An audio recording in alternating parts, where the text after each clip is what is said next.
There's actually a cheat code on this guy where you can play the regular Pac-Man if you know what it is. Let's see if I can do this cheat code. You can play either Miss Pac or Galaga, but if you know how to do, let's see, up, up, up, down, down, down, left, right, left. All right, so now it does it.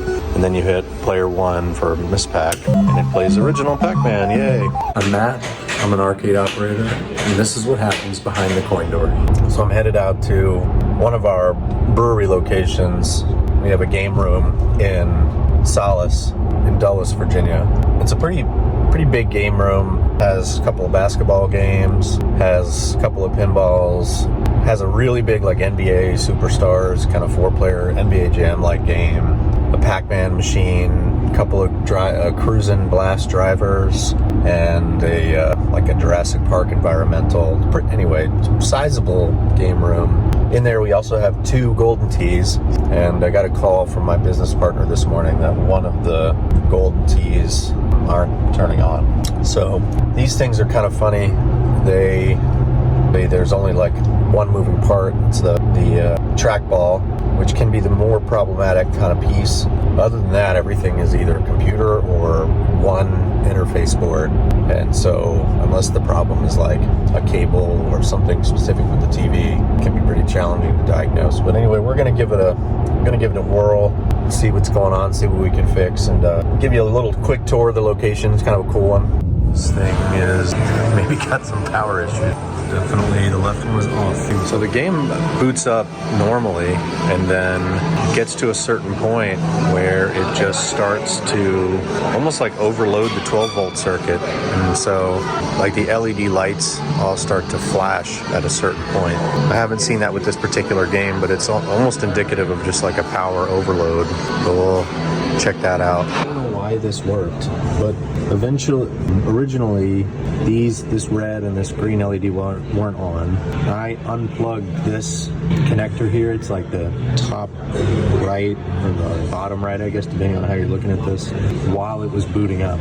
As soon as I did that, all of these lights around the front, they turned off and the game started to boot. So it booted completely normally, and then I got it into where it was playable and turned everything off. I plugged this back in and turned the game on, and it looks like it's now coming up totally normally. So don't know why. While it comes up, I guess I'll just get this thing back locked up again. But I mean, it seems to be booting normally right now. I'll just latch this guy shut again. Both of them are back up and running now. Weird. Sometimes you get lucky like that and just kind of reseat random cables and get things working again. I wish I could tell you that I knew exactly what I was doing, but I don't. And luckily, the result just seemed to work out in my favor. Pretty cool game room though. I said you have a Labyrinth and a Stranger Things. Really fun game. Seems to earn well, especially with the series where it is right now. Labyrinth, a less common game. One of the better toppers in pinball. The lights, the eyes light up and the heads move and stuff. Pretty interesting game. Doesn't earn all that well. Pac-Man Battle Royale.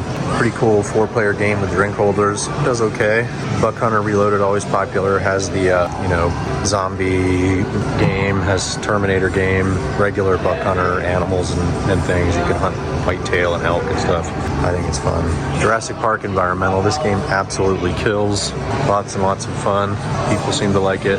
This is an impressive, large NBA Superstars like NBA Jam. I was really excited about this game. I thought it would do really well. Just in terms of its presence, it's massive and, it has lots of flashing lights and things, but just doesn't seem to be doing well. People just don't seem to have have the interest in it for whatever reason. Man, if we had this back in the day when we had NBA Jam, man, it would have killed, but times are different, I guess. These cruisins, Link drivers, they always do really well. Lots of fun. Injustice, this game, unbelievable. Fighting game, no joysticks, all button play, so it's very approachable for younger kids.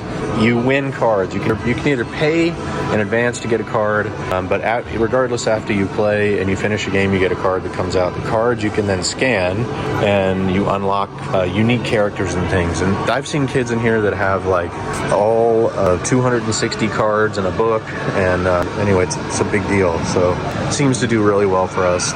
We have a version Marvel, that is a joystick game, and that does just as well. Same kind of concept, cards and things. So the basketball games are always popular, super noisy, so the locations don't love them, but people do love to play them, especially the head-to-head concept.